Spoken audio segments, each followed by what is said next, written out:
வணக்கம். வாங்க இன்றைக்கி காலையிலே மீனை வாங்கியாச்சு. எப்படி இதை க்ளீன் பண்ணுறதுன்னு பார்க்கலாம். இன்றைக்கி எல்லா வேலையும் முடிச்சாச்சு. இந்த மீனை கழுவி ஃப்ரிட்ஜில் வச்சிட்டோம்னா நம்மளுக்கு எல்லா வேலையும் முடிஞ்சிடும். இது பாருங்கள், இது வந்து காரப்பொடி மீனுன்னு சொல்லுவாங்க. அதை வந்து சுத்தமாக இது மாதிரி ரொம்ப சுத்தமாக இருக்கும். இந்த மீன் குடல்லாம் கூட அதிகமாக இருக்காது. இங்கே பாருங்கள், ஒரே தடவை கத்தியை வச்சு நம்ம அப்படி எடுத்தோம்னாலே சுத்தமாக வந்துடும். இந்த மீன் பார்த்திங்கன்னா, இந்த குழந்த பிறந்தவங்களுக்கெல்லாம் இந்த மீனை தாராளமாக கொடுக்கலாம். இந்த மீனை வந்து நம்ம இது எப்படி குழம்பு வைக்கிறதுனா, அந்த நாட்டு மருந்து கடையில் வந்து பிரசவத்துக்காக ஒரு பொடி விற்பாங்க. அந்த பொடியை வச்சு ஏற்கனவே நம்ம வீடியோவில் நிறைய அதை போட்டிருக்கேன். அந்த குழம்ப நீங்கள் அதை போய் பாருங்கள். அந்த குழம்பு வந்து இந்த மீன் வச்சு செஞ்சோம்னா சூப்பராக இருக்கும். இந்த மழை டைமில் குழந்த பிறந்தவங்களுக்கு இதை கண்டிப்பாக கொடுக்கலாம். சின்ன குழந்தையாக இருந்துச்சுன்னா அவங்க சாப்பிடும் போது இது வந்து கோல்டு பிடிக்காது. மிளகு, ஜீரகம், அந்த மசாலா எல்லாமே வச்சு ஒரே தடவை அரைச்சி வைப்போம். அந்த குழம்பு சூப்பராக இருக்கும். இந்த காரப்பொடி மீன் வந்து இந்த டைமில் நல்லா வரும். இப்போ வந்து இந்த மீனை நல்லா வாங்கி செஞ்சு கொடுக்கலாம். ரொம்ப நல்லது அந்த மீன். இது வந்து சங்கரா மீன். சங்கரா மீன் வந்து எப்போவுமே குழம்பு சூப்பராக இருக்கும். சங்கரா மீன் குழம்பு வந்து எப்பவுமே திக்காக இல்லாமல் கொஞ்சம் தண்ணியாக வச்சோம்னு வச்சுக்கோங்க, அருமையாக இருக்கும். எப்போ நீங்கள் சங்கரா மீன் வாங்கினாலும் நல்லா திக்காக வைக்கணும்னு மட்டும் நினைக்காதீங்க.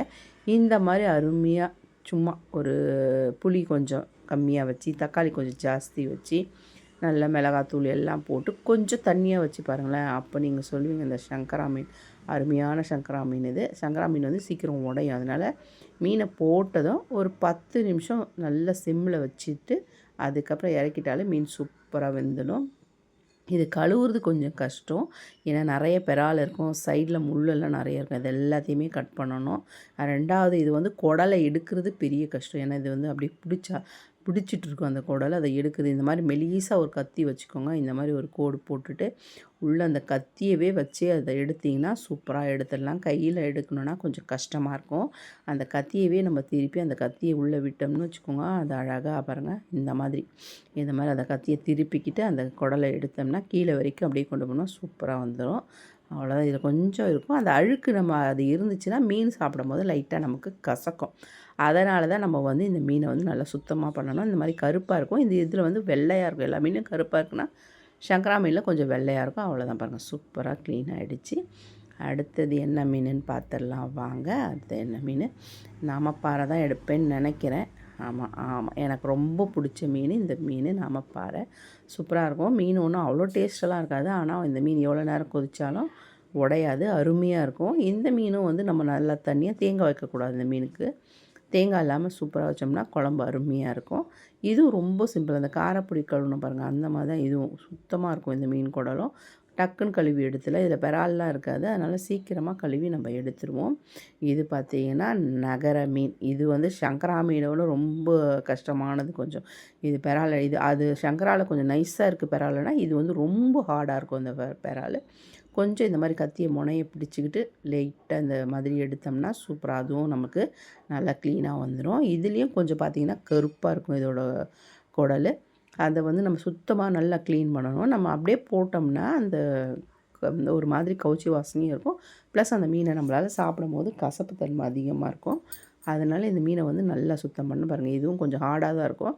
கொஞ்சம் இந்த மாதிரி கத்தியை வச்சு கத்தியில் அருகாமனை இருக்கிறவங்க அருகாமனையில் வச்சு பழகிக்கலாம். இங்கே பாருங்கள், மீனை கடையில் கொடுத்தோம்னா நிறைய வேஸ்ட் பண்ணுவாங்க. அதனால் நான் முக்கால்வாசி வந்து கடையில் வாங்கும் போது வீட்டுக்கு கொண்டு வந்து க்ளீன் பண்ணிவிடுவேன். ஏன்னா கொஞ்சம் நேரம் லேட் ஆகும், இருந்தாலும் நம்ம க்ளீன் பண்ணிக்கலாம். அதனால் நான் வீட்டுக்கு கொண்டு வந்துடுவேன். காசு கொடுக்குறது ஒரு பெரிய விஷயம் இல்லை. மீனை வந்து நிறைய வெட்டி வேஸ்ட் பண்ணுவாங்க. தலையை வெட்டிடுவாங்க, வாழை பாதி வெட்டிடுவாங்க. அதனாலே நான் முக்கால்வாசி வந்து கடையில் கொடுக்க மாட்டேன். நானே தான் கொண்டு வந்து க்ளீன் பண்ணி, ரொம்ப பெரிய மீன், வஞ்சரம், வவ்வால் மீன் அந்த மாதிரி இருந்தால் தான் நான் அங்கேயே கட் பண்ணி வாங்கிட்டு வந்துடுவேன். மற்றபடி இந்த மாதிரி குட்டி மீனெல்லாம் நம்ம வீட்டிலேயே கழுவி எடுத்துகிட்டு வந்து பாருங்கள். அதில் கொஞ்சம் கருப்பு ஜாஸ்தி இருக்கும். இந்த மீனில் எடுக்க கொஞ்சம் கஷ்டமாக இருக்கும். 2வது அந்த முள்ளில் ரத்தமும் உறைஞ்சி போயிருக்கும். அதையும் நம்ம அழகாக க்ளீன் பண்ணி எடுக்கணும். அடுத்தது பார்த்திங்கன்னா நம்ம வந்து ஷீலா மீனோட செதில் பார்த்திங்கன்னா ரொம்ப பொடிசாக இருக்கும். அதனால் அதை பொறுமையாக நம்ம எடுக்கணும். இங்கே பாருங்கள், அந்த சைடு வயிறு, வால் எல்லா இடத்துலையும் இருக்கும். இந்த மாதிரி பொறுமையாக அந்த கத்தியோட முனையை பிடிச்சிட்டோம்னா எப்படிப்பட்ட மீனாக இருந்தாலும் நம்ம க்ளீன் பண்ணி எடுத்துடலாம். பாருங்கள் சூப்பராக வந்துருச்சு பாருங்கள். இந்த மீனோட குடலாம் எடுக்கிறதுக்கு ரொம்ப ஈஸியாக இருக்கும். இந்த மீன் கிழங்கா மீன்லாம் நம்மளுக்கு வந்து குடல் எடுக்க ரொம்ப ஈஸியாக இருக்கும் பாருங்கள். இதோட தலையை வந்து நம்ம வெட்டிடலாம். ரொம்ப நீட்டாக இருக்கிறதுனால இதோட தலை வந்து பொரிக்க போகிறதுனால நான் எல்லா தலையும் வெட்டி எடுத்துருவேன் பாருங்கள். எல்லாமே ஒரு ஒரு பக்கமாக எடுக்கணும். அவ்வளோதான், சூப்பரான மீன் இது ரெடி ஆகிட்டு. தலையை வெட்டி க்ளீன் பண்ணிட்டோம்னா அதான். இப்போ நம்ம இதை க்ளீன் பண்ணி பாதி வறுக்கிறதுக்கும் பாதி குழம்புக்கும் ஃப்ரிட்ஜில் எடுத்து வச்சுருவேன். இன்றைக்கி காலையில் லஞ்ச் வேலை முடிஞ்சிருச்சு. இதோடு நமக்கு நைட்டுக்கு தான், அதனால் எல்லாத்தையும் க்ளீன் பண்ணி எடுத்து வச்சிடலாம். இதே மாதிரி நீங்களும் இந்த வீடியோவை பார்த்து எல்லாம் மீன் க்ளீன் பண்ண கற்றுக்கங்க.